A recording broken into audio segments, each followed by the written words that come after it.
మీ మోకాల నొప్పులకు ఎటువంటి సర్జరీ లేకుండా ఎపియాన్ పెయిన్ క్లినిక్ అందిస్తున్న అత్యాధునిక చికిత్స.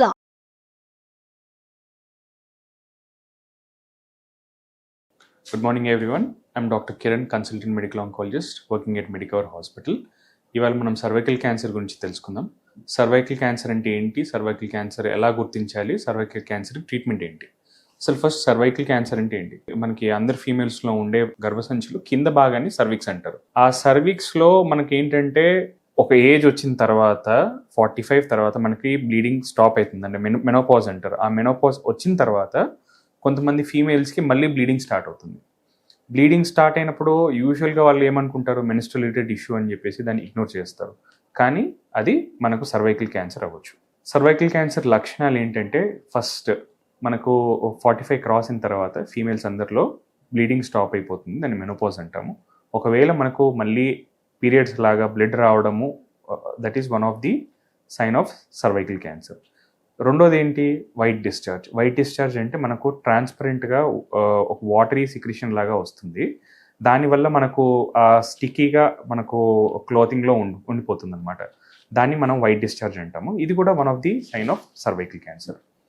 మూడోది మనకు పొత్తి కడుపులో నొప్పి రావడము, దాంతోపాటు ఆకలి తక్కువ కావడము, బరువు తక్కువ కావడము, ఇవి కూడా మనకు సర్వైకల్ క్యాన్సర్ లక్షణాలు అయి ఉండవచ్చు. వీటికి కూడా మనం సర్వైకల్ క్యాన్సర్ గురించి చూసుకోవాలి. సర్వైకల్ క్యాన్సర్ చూసుకున్నట్టయితే 45 క్రాస్ అయిన ఫీమేల్స్లో one of the most common cancer అనమాట. సో దీని గురించి అందరికీ అవగాహన ఉండాలి. ఎస్పెషలీ మనకు ఇప్పుడు ఏదైతే ఏజ్ గ్రూప్ నేను చెప్పానో, ఆ ఏజ్ గ్రూప్లో మనకి మెన్స్ట్రల్ పీరియడ్స్ స్టాప్ అవుతాయి. ఆ ఏజ్లో బాడీలో చాలా చేంజెస్ వస్తాయి.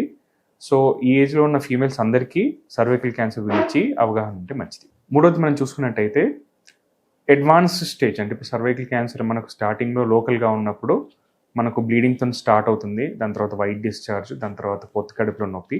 ఒకవేళ అది అడ్వాన్స్ అయింది అనుకోండి, మనకు బోన్స్కి స్ప్రెడ్ అవ్వచ్చు. దాన్ని మనం స్టేజ్ 4 మెటాస్టాటిక్ క్యాన్సర్ అంటాము. అప్పుడు మనకు ఎలా మనకు గుర్తించవచ్చు అంటే, బోన్ పెయిన్, అంటే మనకు ఇప్పుడు ఏదైనా ఎముకల్లో నొప్పి రావడము, ఎస్పెషలీ లోవర్ బ్యాక్లో, అంటే మనకు బ్యాక్ పెయిన్ రావడము, ఎప్పుడూ లేని నడుము నొప్పి, లేకపోతే ఏదైనా ఒక్క సైట్లో పర్సిస్టెంట్గా పెయిన్ ఉండడము, అప్పుడు కూడా మనకు అడ్వాన్స్డ్ క్యాన్సర్ ఉండి, అంటే నేను చెప్పిన ముందు సిమ్టమ్స్ ఉండి ఒక దగ్గర మనకి బోన్ పెయిన్ ఉండడము, లేకపోతే కొత్తగా దగ్గు ఆయాసం రావడము, ఇలాంటివన్నీ ఉంటే కూడా మనము సర్వైకల్ క్యాన్సర్ ఉందని చెక్ చేయించుకోవచ్చు. తర్వాత సర్వైకల్ క్యాన్సర్లో ఎన్ని స్టేజెస్ ఉంటాయి, దాన్ని మనము ఎలా ట్రీట్మెంట్ ఆప్షన్స్ ఏముంటాయో కనుక్కుందాం. సర్వైకల్ క్యాన్సర్లో 4 స్టేజెస్ ఉంటాయి, స్టేజ్ 1, 2, 3, 4.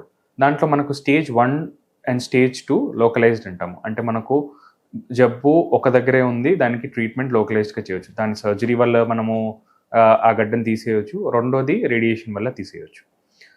థర్డ్ స్టేజ్లో లోకలీ అడ్వాన్స్డ్ సర్వైకల్ క్యాన్సర్ అంటాము. దాంట్లో మనకి ట్రీట్మెంట్ వచ్చేది కాంకరెంట్ కీమో రేడియోథెరపీ. అంటే మనకు వారానికి ఒకసారి కీమోథెరపీ తీసుకుంటూ రేడియేషన్ తీసుకుంటూ ఉండాలి.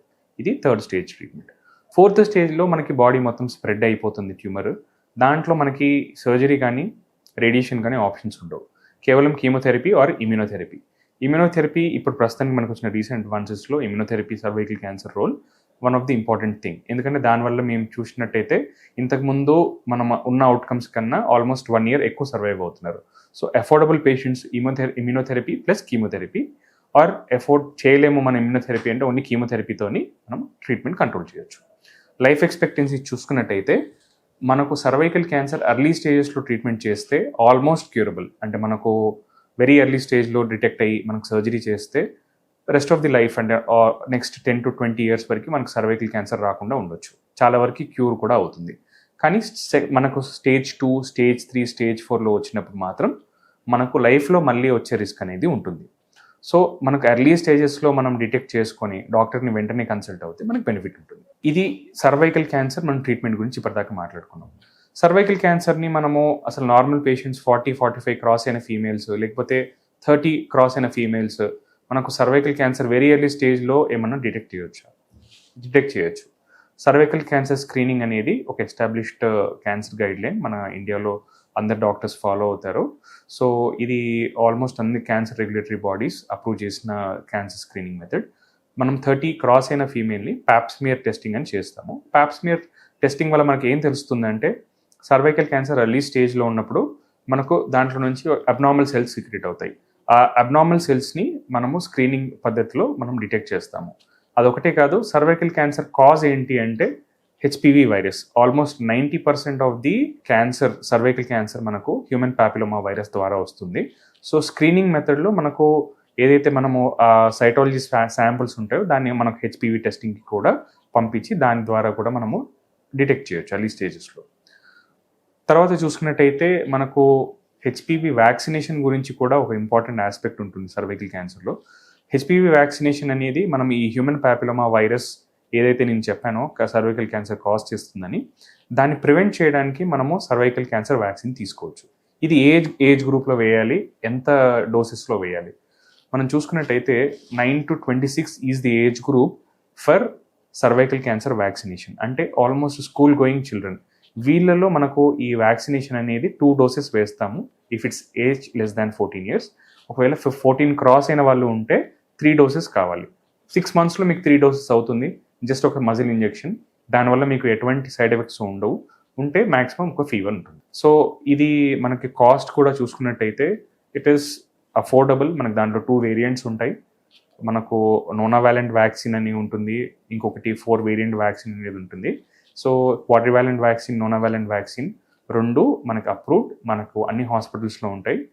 మా దగ్గర స్పెసిఫిక్గా ఈ వ్యాక్సినేషన్ ప్రోగ్రామ్ది సపరేట్ ఇమ్యునేషన్ షెడ్యూల్ ఉంది.